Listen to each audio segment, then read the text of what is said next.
Hello दोस्तों, कैसे हो आप सभी। स्वागत करते हैं आप सभी का यूनिवर्सिटी क्विज में। तो दोस्तों, आज के इस लेक्चर में हम सिर्फ पढ़ने वाले हैं वर्णमाला को। काफ़ी इंपॉर्टेंट टॉपिक है और इस टॉपिक से आपके पेपर में प्रश्न निश्चित है कि पूछा ही जाएगा, क्योंकि व्याकरण सब्जेक्ट बताया गया है तो निश्चित है कि वर्णमाला से क्वेश्चन पूछा जाएगा आपके पेपर में। तो कंप्लीट आप सभी जरूर कवर कर लीजिएगा। आइए शुरू करते हैं हम सभी। फर्स्ट क्वेश्चन है कि भाषा की सबसे छोटी इकाई है। अगर इन सेट में किसी भी क्वेश्चन का आंसर पता हो तो अपना आंसर आप सभी नीचे कमेंट बॉक्स में बता सकते हैं। चलिए बताएंगे आप सभी, भाषा की सबसे छोटी इकाई क्या है। तो याद रखिएगा, भाषा की सबसे छोटी इकाई को क्या कहते हैं हम सभी, वर्ण कहते हैं। ध्यान रखिएगा आप सभी, option number D right answer रहेंगे। क्लियर है। अगला क्वेश्चन देख लीजिए। अगला क्वेश्चन है वर्णमाला कहते हैं। वर्णमाला किसे कहते हैं? तो वर्णों के व्यवस्थित समूह को क्या कहते हैं फ्रेंड, हम सभी वर्णमाला कहते हैं। Option number D right answer रहेंगे। ध्यान रखिएगा आप सभी, अगर क्वेश्चन पूछ लिया जाए कि वर्णमाला किसे कहते हैं तो याद रखिएगा वर्णों के व्यवस्थित समूह को हम सभी क्या कहते हैं, वर्णमाला कहते हैं। Option number D right answer रहेंगे फ्रेंड। अगला क्वेश्चन देख लीजिए। अगला क्वेश्चन है कि निम्न में से कंठीय ध्वनियां कौन सी है, यानी कि कंठ से जो बोली जाती है ध्वनियां वो कौन सी ध्वनियां हैं। चार ऑप्शन आपके स्क्रीन पे हैं। चलिए बताएंगे इस क्वेश्चन का राइट आंसर क्या होगा। कंठ से बोली जाने वाली ध्वनियां कौन सी है, उच्चारण करके देख लीजिए। क ख, ये कंठ से बोली जाने वाली ध्वनियां है, यानी कि क वर्ग के जितने भी अंतर्गत आते हैं वो सभी क्या है, कंठ से बोली जाने वाली ध्वनियां है। ध्यान रखिएगा आप सभी, option number A right answer हो जाएंगे। अगला क्वेश्चन देख लीजिए। अगला क्वेश्चन है स्थान के आधार पर बताइए कि मूर्धन्य व्यंजन कौन से हैं, यानी कि मूर्धा से बोली जाने वाली व्यंजन कौन सी है।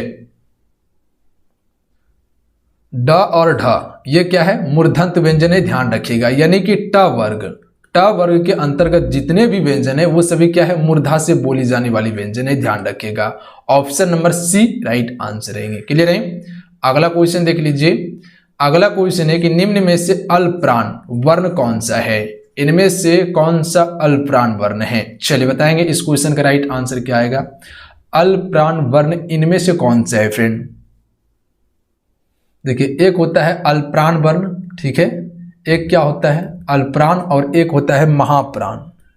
क्या होता है, महाप्राण वर्ण होता है। तो देखिए अल्पप्राण में जो वर्ण आ जाएगा वो आपका क्या आ जाएगा, को, चो, उसके बाद क्या है टो, उसके बाद आपका तो, उसके बाद आपका पो। ये क्या है, आपका अल्पप्राण वर्ण है। ध्यान रखिएगा।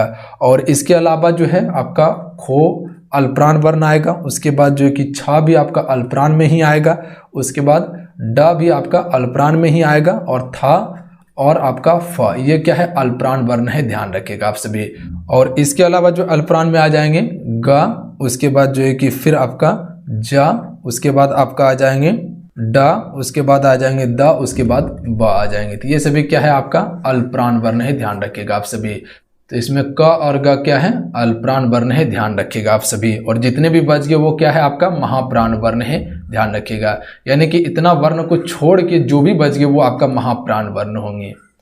अगला क्वेश्चन देख लीजिए। निम्न में से नासिकीय व्यंजन कौन सा है, यानी कि नाक से जो बोली जाने वाली व्यंजन है वो कौन सा है।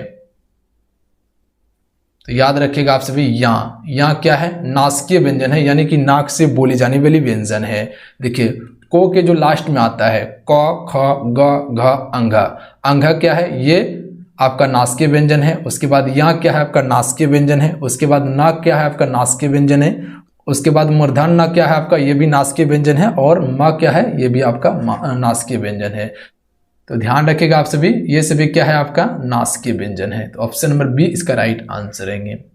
अगला क्वेश्चन देख लीजिए। अगला क्वेश्चन है ए वर्ण क्या कहलाते हैं। ए वर्ण क्या कहलाते हैं फ्रेंड, ऑप्शन आपके स्क्रीन पे हैं। चलिए बताएंगे इस क्वेश्चन का राइट आंसर क्या आएगा। तो याद रखिएगा आप सभी, कंठ एवं तालव्य व्यंजन कहते हैं ए और ऐ को। ध्यान रखिएगा, ये दोनों से बोला जाता है, कंठ और तालु से मिला के बोला जाता है ए ऐ। उच्चारण करके देख लीजिए, ए ऐ, यानी कि कंठ का प्रयोग होगा और तालु का प्रयोग होगा इसमें बोलते समय। अगला क्वेश्चन है हिंदी वर्णमाला में अयोगवाह वर्ण कौन सा है। तो ध्यान रखिएगा आप सभी, अयोगवाह वर्ण पूछा जाता है क्वेश्चन यहाँ से। अयोगवाह वर्ण आपका अंसर और अविसर्ग, ध्यान रखिएगा। अंसर और अविसर्ग क्या है, ये आपका अयोगवाह वर्ण है। आगे देख लीजिएगा, अगला क्वेश्चन है कि तालव्य, मूर्धन्य, दंश कौन से व्यंजन कहलाते हैं फ्रेंड। तालव्य, मूर्धन्य, दंश कौन से व्यंजन कहलाते हैं। तो इसे हम सभी संघर्षीय व्यंजन कहते हैं, ध्यान रखिएगा। ऑप्शन में सी राइट आंसर रहेंगे। आगे देख लीजिए, निम्नलिखित में से बताइए कि नवीन विकसित ध्वनियां कौन सी है। निम्नांकित में से बताइए कि नवीन विकसित ध्वनियां कौन सी है फ्रेंड। ख और ग, ऑप्शन में ए राइट आंसर रहेंगे। ख और ग क्या है, ये नवीन विकसित ध्वनियां हैं। जो आपको बता रहे सिर्फ इसे आप ध्यान रखिएगा, बाकी बात ज्यादा कुछ आपको करना ही नहीं है। कौन सा अमानक वर्ण है।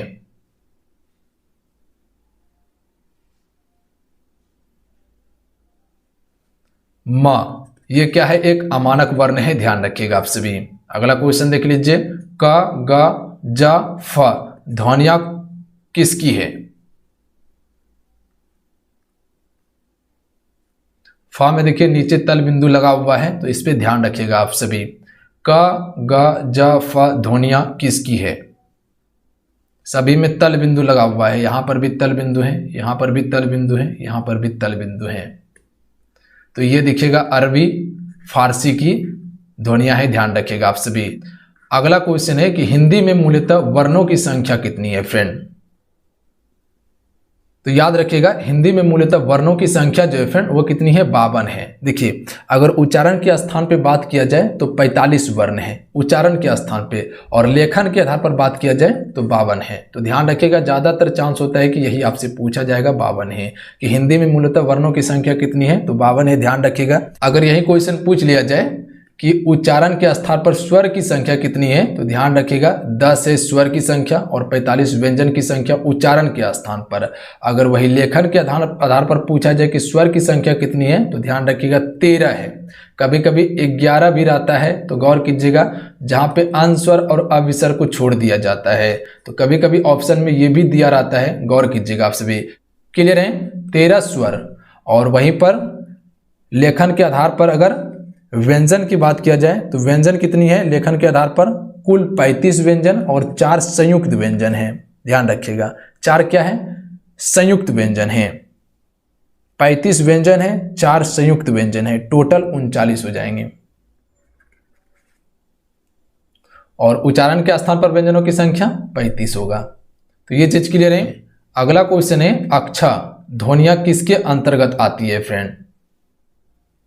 तो right answer option number C हो जाएंगे, संयुक्त वर्ण के अंतर्गत आती है अक्षा ध्वनियां। ये जो मिलकर बना हुआ है क हलंत धन मूर्धन स से मिलकर बना हुआ है अक्षा, यानी कि संयुक्त होकर बना हुआ है अक्षा, ध्यान रखिएगा। तो ये क्या है, संयुक्त वर्ण के अंतर्गत आती है। ऑप्शन में सी राइट आंसर रहेंगे। अगला क्वेश्चन देख लीजिए, हिंदी शब्दकोश में अक्षा का क्रम किसके वर्ण के बाद आता है। तो जैसे कि आपको बताए थे कि अक्षा कैसे लिखा जाता है, क हलंत मूर्धन स, तो ये मिलकर क्या बनता है, अक्षा बनता है। तो सबसे पहले जो आएगा क के बाद अक्षा का स्थान आएगा हिंदी शब्दकोश के अंतर्गत में। तो ऑप्शन में ए इसका राइट आंसर रहेगा।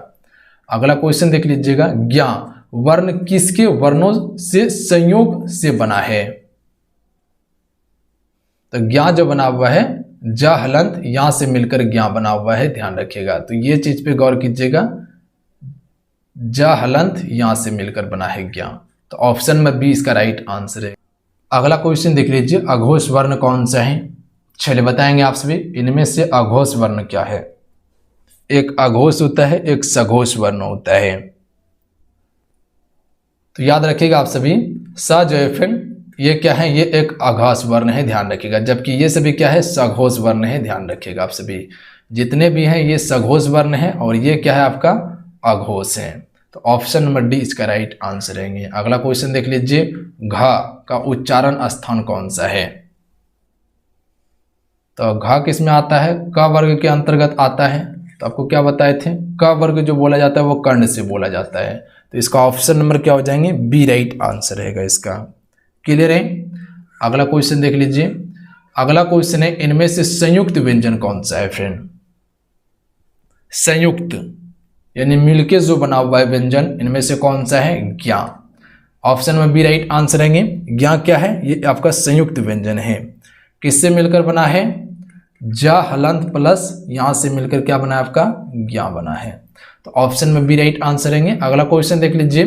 निम्नलिखित में से कौन सा वर्ण उच्चारण की दृष्टि से दंतीय नहीं है फ्रेंड, यानी कि दंत से बोली जाने वाली व्यंजन नहीं है इनमें।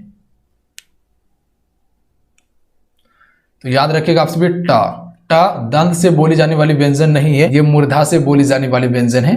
उच्चारण करके देख लीजिए, ट ध्यान रखिएगा आप सभी, मूर्धा से बोली जाने वाली व्यंजन है, जबकि ता, ना, द ये सभी दंत से बोली जाने वाली व्यंजन है। अगला क्वेश्चन देख लीजिए। अगला क्वेश्चन है, जिन शब्दों के अंत में अ आता है उन्हें क्या कहते हैं,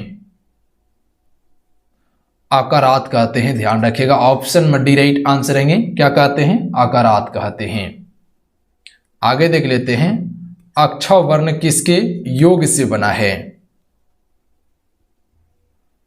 तो इससे पहले जो आपको बताए थे कि अक्षर वर्ण जो बना हुआ है, क हलंत मूर्धन स से मिलकर बना हुआ है, तो इसमें हलंत का प्रयोग होगा, ध्यान रखिएगा। तो ऑप्शन में ए इसका राइट आंसर हो जाएगा। चलिए अगला क्वेश्चन देख लीजिए कि निम्नलिखित में से कौन स्वर नहीं है। इनमें से कौन सा फ्रेंड स्वर नहीं है। तो यहाँ क्या है, ये स्वर नहीं बल्कि ये क्या है, व्यंजन है, ध्यान रखिए। जबकि अ, हर्षव और ए ये क्या है, स्वर है। अगला क्वेश्चन देख लीजिए। निम्नलिखित में से कौन ट वर्ग नहीं है, यानी कि ट वर्ग के अंतर्गत नहीं आता है। ट, ठ, ड, ढ, न ये सभी क्या है, ट वर्ग का है, जबकि घ ये क्या है, क वर्ग का है। तो इसमें ऑप्शन में डी इसका राइट आंसर रहेंगे। अगला क्वेश्चन देखिए। हिंदी वर्णमाला में व्यंजनों की संख्या कितनी है फ्रेंड।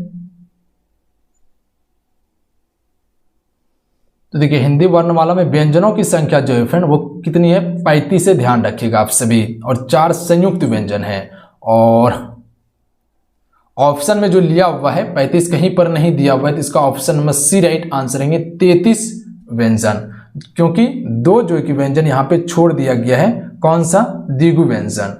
द्विगु व्यंजन जो है कि फ्रेंड वो छोड़ दिया गया है। और द्विगु व्यंजन में जो आता है ये दोनों, ड के नीचे जो बिंदु रहता है और ढ के नीचे जो बिंदु रहता है, ये दोनों को छोड़ दिया गया है। तो इसीलिए यहाँ पे क्या लिया है, 33। तो ध्यान रखिएगा 35 व्यंजनों की संख्या होती है। तो कभी कभी ऑप्शन में आपको 33 अगर देखने के लिए मिले तो 33 को भी टिक करना है आपको। देखिए 35 ऑप्शन में दिया हुआ है, नहीं दिया हुआ है, तो 33 दिया हुआ है। तो ध्यान रखिएगा आप सभी। अगला क्वेश्चन देख लीजिए। निम्नलिखित में से कौन सा पश्च स्वर है। देखिए, एक होता है अग्र स्वर, एक होता है मध्य स्वर, एक होता है पश्च स्वर। अग्र स्वर में जीभ का जो अगला भाग काम में लाते हैं उसे हम सभी क्या कहते हैं, अग्र स्वर कहते हैं। मध्य स्वर क्या है, जीभ का जो पिछला भाग होता है उसको जब हम प्रयोग में लाते हैं तो वो मध्य स्वर के अंतर्गत आता है। और पश्च स्वर में क्या होता है, जीभ का जो पिछला भाग होता है अगर उसको काम में लाएंगे तो वो क्या होगा, पश्च स्वर होगा। तो इसमें जो आ जाएंगे आपका अ, ये क्या है, पश्च स्वर है। ध्यान रखिएगा आप सभी। आगे है, निम्नलिखित में से कौन अयोगवाह है। तो अयोगवाह वर्ण के बारे में आपको क्या बताए थे, विसर्ग। ये क्या है आपका अयोगवाह वर्ण है आपका। तो ऑप्शन में ए इसका राइट आंसर रहेगा। आगे देख लीजिए, 6 ध्वनियां का उच्चारण स्थान है। तो 6 जो बोला जाता है तालवे से बोला जाता है, यानी कि तालु से बोला जाता है 6 का। ध्यान रखिएगा आप सभी, च, छ ये क्या है आपका, तालु से बोली जाने वाली व्यंजन है। आगे है, निम्नलिखित में से कौन सा एक संयुक्त व्यंजन नहीं है फ्रेंड। अक्ष, त्रा और ज्ञा यह क्या है आपका, संयुक्त व्यंजन है। जबकि मूर्धन्य स जय फ्रेंड ये आपका संयुक्त व्यंजन नहीं है। तो ऑप्शन में भी इसका राइट आंसर रहेगा। अगला क्वेश्चन देख लीजिए, तालव्य व्यंजन है, यानी कि तालु से बोली जाने वाले व्यंजन है। च, छ, ज, झ यानी कि च वर्ग के अंतर्गत भी जितने भी वर्ण आएंगे वो सभी क्या है, तालु से बोली जाने वाली व्यंजन है, यानी इसका ऑप्शन में ए राइट आंसर रहेंगे। आगे देख लेते हैं, य र ल व किस वर्ग के व्यंजन है फ्रेंड? तो ये अंतस्थ व्यंजन है, ध्यान रखिएगा आप सभी। ऑप्शन में सी राइट आंसर रहेंगे। आगे देख लेते हैं, अगला है अनुनासिक का संबंध जो होता है वो किससे है? तो नाक और मुंह से है अनुनासिक का संबंध। ऑप्शन में सी राइट आंसर रहेंगे। आगे देख लीजिए, अनुनासिक व्यंजन कौन से होते हैं? तो अनुनासिक व्यंजन जो होते हैं वर्ग के पंच माक्षर व्यंजन होते हैं, ध्यान रखिएगा आप सभी। पंच माक्षर व्यंजन जो फ्रेंड वे अनुनासिक व्यंजन होते हैं। आगे देख लेते हैं, हिंदी वर्णमाला में स्वरों की संख्या है।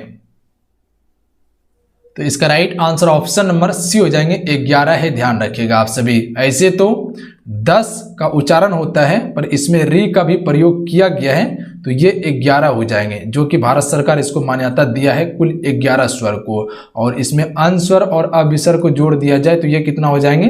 13 हो जाएंगे। तो कुल 13 होता है। तो क्या बताए थे आपको?